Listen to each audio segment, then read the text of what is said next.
तो आदाब, नमस्कार, गुड इवनिंग, सत श्री अकाल। एक बार फिर आप तमाम का स्वागत है। को निशाना बनाया जाता है और जो इस जंग में मारे जाते हैं उनको अपने आखिरी सफर, आखिरी मंजिल तक पहुंचने से भी यही जंग रोक देती है। 12 दिन हो चुके हैं जब 28 फरवरी की सुबह इजराइल और अमेरिका ने मिलकर ईरान पर हमला किया था। तो पहला निशाना ईरान के सर्वोच्च नेता आयतुल्लाह अली खामेनी थे और जिस बिल्डिंग में वो थे उस पर बम गिरा और फिर मौत हो गई। उस दिन से लेकर आज तक खामेनी की मौत को लेकर तमाम खबरें तो आ गई, कंफर्म भी हो गया, ईरान ने भी कर दिया, लेकिन उनकी लाश कहाँ रखी है और आखिरी सफर कब होगा, कब उन्हें दफनाया जाएगा, इसको लेकर लगातार अलग अलग बयान ईरान से आ रहे हैं। पर यह पूरी कहानी आपको बताऊं उससे पहले इस तस्वीर को आपको दिखाना चाहता हूं। ये तस्वीर आप देख रहे हैं एक जनाजे की है। जब आखिरी सफर निकलता है तो एक जनाजे की शक्ल में लोग उस शोक अफसोस को जताते हुए उन्हें कब्रिस्तान तक ले जाते हैं और फिर दफना देते हैं। तो ये जनाजा आगे अगर आप तस्वीर देखें तो इस पर आयतुल्लाह अली खामेनी की तस्वीर है और इसमें काफ़ी भीड़ है। अब आप कहेंगे अभी मैं कह रहा हूं कि आखिरी सफर की अभी तक तारीख का ऐलान नहीं हुआ, तो फिर यह जनाजा कैसे? असल में यह तस्वीर इराक की है, ईरान की नहीं। आयतुल्लाह अली खामेनी की मौत की खबर जब इराक पहुंची और इराक में एक बड़ी तादाद में खामेनी के फॉलोअर्स रहते हैं, और ये तस्वीर इराक के एक शहर नजफ की है। नजफ वही शहर है, वही जगह है जहां इमाम हजरत अली का मकबरा है, जहां उन्हें दफनाया गया। और इसी नजफ में खामेनी का ये जनाजा निकाला गया, शोक जताने के लिए, श्रद्धांजलि देने के लिए। लेकिन ये जनाजा एक तरह से सिर्फ एक डमी था, क्योंकि खामेनी की लाश अभी भी तेहरान में है और अभी दफनाने की बात कौन सी तारीख में ये पक्का नहीं है। लेकिन इराक में नजफ के लोगों ने इसी तरीके से खामेनी का जनाजा निकाल कर उन्हें अपनी तरफ से खराज अकीदत या कहें या फिर श्रद्धांजलि पेश की। तो ये तस्वीर इराक की है। लेकिन अब सवाल यह है कि खामेनी की मौत के बाद से उनकी लाश कहाँ है और आखिरी सफर में क्या प्रॉब्लम है? तो जो खबर है 28 फरवरी को जब यह हमला हुआ, उसके बाद खामेनी के साथ उस बिल्डिंग में जितने लोग थे उन सभी की लाशों की शिनाख्त की गई और फिर तेहरान में ही एक रेफ्रिजरेटर के अंदर, क्योंकि मालूम है कि अभी काफी वक्त लगेगा, लाशों को संभाल कर रखा गया और उनमें से एक ईरान के सर्वोच्च नेता आयतुल्लाह अली खामेनी की लाश थी। अब इसके बाद यह पहले तय हुआ कि ईरान में जो सर्वोच्च नेता होते हैं उनके आखिरी सफर में, उनके जनाजे में वहां लाखों करोड़ों लोग शामिल होते हैं। 1989 में जब पहले सर्वोच्च नेता आयतुल्लाह रुहुल्लाह खामेनी की मौत हुई, खुमैनी की मौत हुई थी, तब एक रिकॉर्ड था, कहते हैं कि उनके जनाजे में करीब 1 से सवा करोड़ लोग शामिल हुए थे। पूरा शहर उमड़ आया था। यहां तक कि अभी 2020 की बात करें, जो जनरल थे ईरानी रेवोल्यूशनरी गार्ड फोर्स के जनरल सुलेमानी, उनकी मौत पर भी लाखों लोग सड़कों पर उतर आए थे।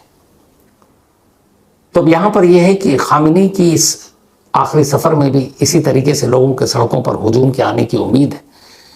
लेकिन दूसरी तरफ चल रही है जंग, और इस जंग के माहौल में एक जगह पर इकट्ठे करोड़ों लोग इकट्ठा हों, शामिल हों, तो फिर क्या होगा?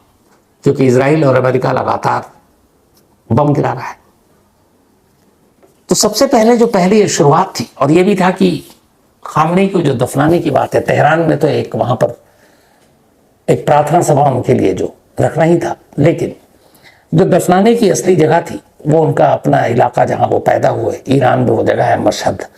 मशहद का असल में मतलब होता है शहीदों की जगह। तो मशहद में ही पैदा हुए खामेनी और वहीं इनके तदफीन, इनको दफनाने की बात की गई। अब मशहद ले जाना और उससे पहले तेहरान में एक बड़ा आयोजन और ऊपर से जंग। तो जो सबसे पहला प्लान हुआ वो 1 मार्च को ही खबर आई। जब खामेनी की खबर आई, उनकी मौत पर मुहर लग गई, ईरान की हुकूमत ने भी कह दिया, तब ये था कि 3 चरणों में और 3 जगहों से होते हुए उन्हें मशहद तक ले जाया जाएगा। पहला था तेहरान। तेहरान की जो सबसे बड़ी मस्जिद है वहाँ पर लोग इकट्ठा होंगे और खामनी को खराज अकीदत पेश करेंगे, अपनी श्रद्धांजलि देंगे। उसके बाद कौम वहां ले जाना था और फिर मशहद ले जाना था जहां उन्हें दफनाने की बात थी। और ये सब कुछ ये हुआ था कि 1 मार्च के बाद अगले 48 घंटे के अंदर अंदर ये सारी चीजें होंगी। लेकिन एक दिन के बाद ही खामनी की मौत के बाद उनकी जो बीवी है उनकी मौत की खबर आई और पुख्ता हो गई ये बात, लाश की शिनाख्त हो गई। तो फिर ईरानी हुकूमत, अथॉरिटी और रिवोल्यूशनरी गार्ड को जब पता चला तो फिर ये हुआ कि पहला प्रोग्राम कैंसिल, पोस्टपोन।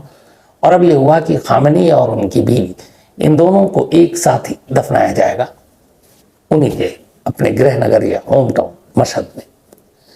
और उसके लिए फिर ये हुआ कि दिन आगे किया जाए। फिर इसके बाद अभी लास्ट वेडनेसडे को ये बात आई, वहां के सरकारी टीवी पर यह कहा गया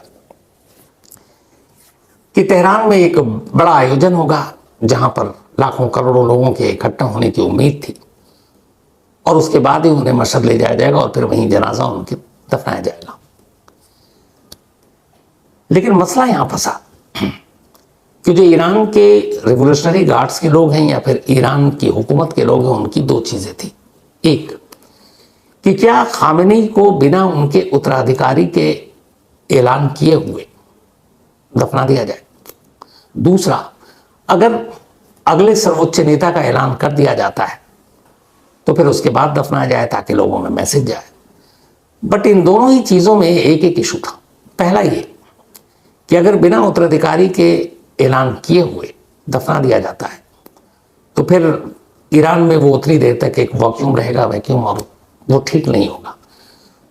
तो जरूरी यह है कि पहले उनको दफनाने से पहले उनके सक्सेसर यानी उत्तराधिकारी का ऐलान कर दिया जाए। बहुत सारे लोग इसके लिए तैयार हो गए।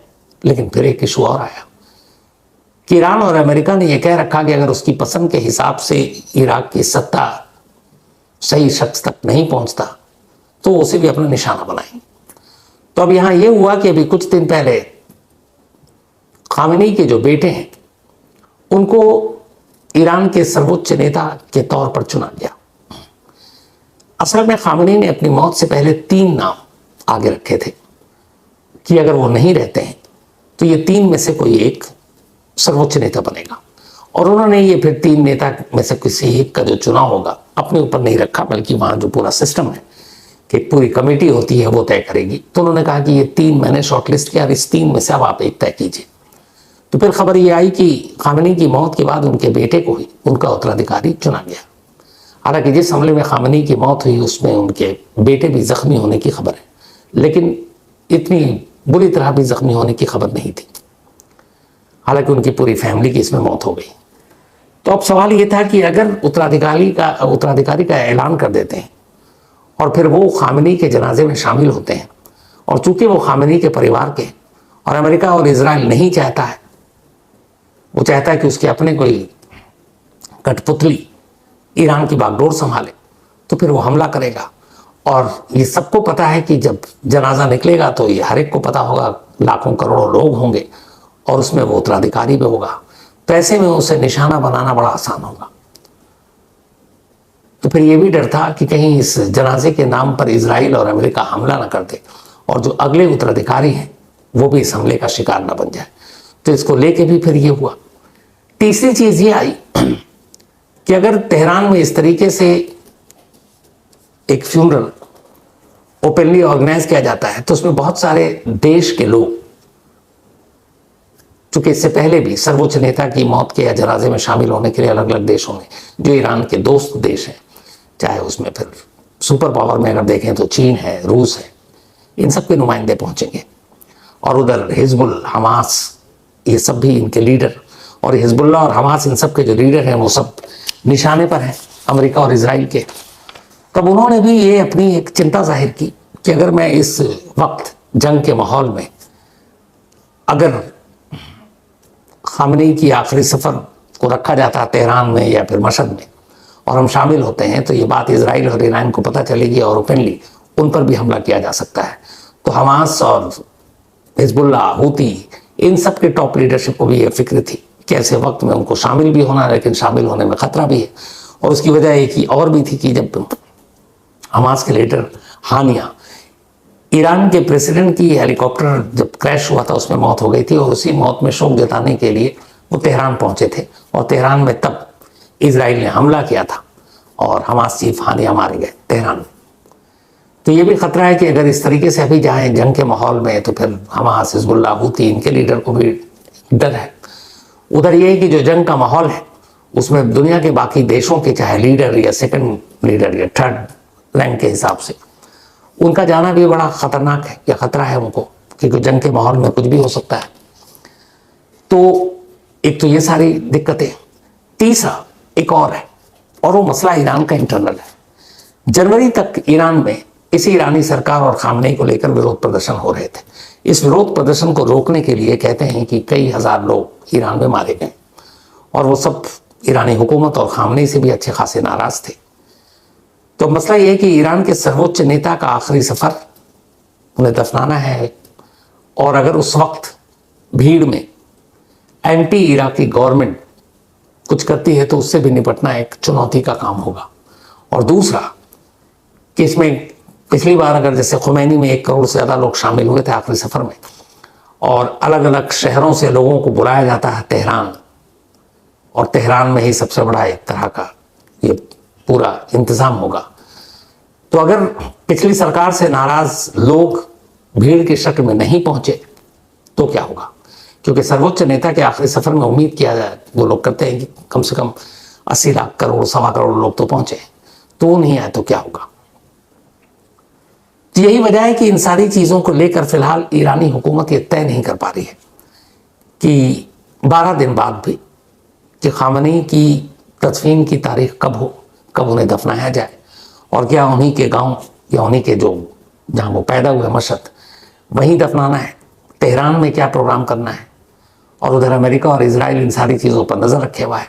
और सबसे बड़ा मसला यही है कि अब चूंकि ईरान ने ऐलान कर दिया है नेक्स्ट सक्सेसर का खामनेई के कि वही होंगे सर्वोच्च नेता, तो सबसे बड़ा खतरा यह है कि ईरान और इजराइल ने बोल रखा है ओपनली कि अगर इन्हीं का कोई शख्स आगे चलकर ईरान की बागडोर संभालता है तो वो भी उनके निशाने पर होगा, तो फिर खामनेई के बेटे भी निशाने पर होंगे।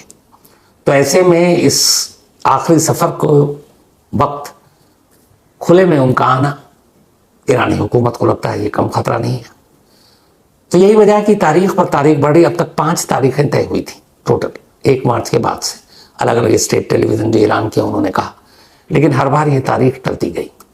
और इन तारीखों के टलने के बाद 12 दिन के बाद अब सूरत हाल ये है कि अभी भी तेहरान के एक अस्पताल के एक रेफ्रिजरेटर में खामनेई की लाश पड़ी हुई है, और इंतज़ार इस बात का है कि कब सरकार हरी झंडी देती है या कब ये जंग थमती है। अगर जंग थम जाए तब तो कोई मसला नहीं है, लेकिन नहीं थमती है तो फिर क्या रास्ता निकाला जाए।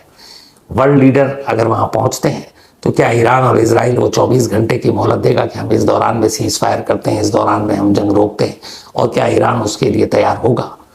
तो ये सारी चीज़ें तय करती हैं कि खामनेई का आखिरी सफ़र कब शुरू होगा। तो ये थी आज की कहानी। अब आपसे मुलाकात होगी कल रात 9 बजे किसी नई कहानी के साथ। तब तक अपना और अपनों का ख्याल रखिएगा। Thank you very much.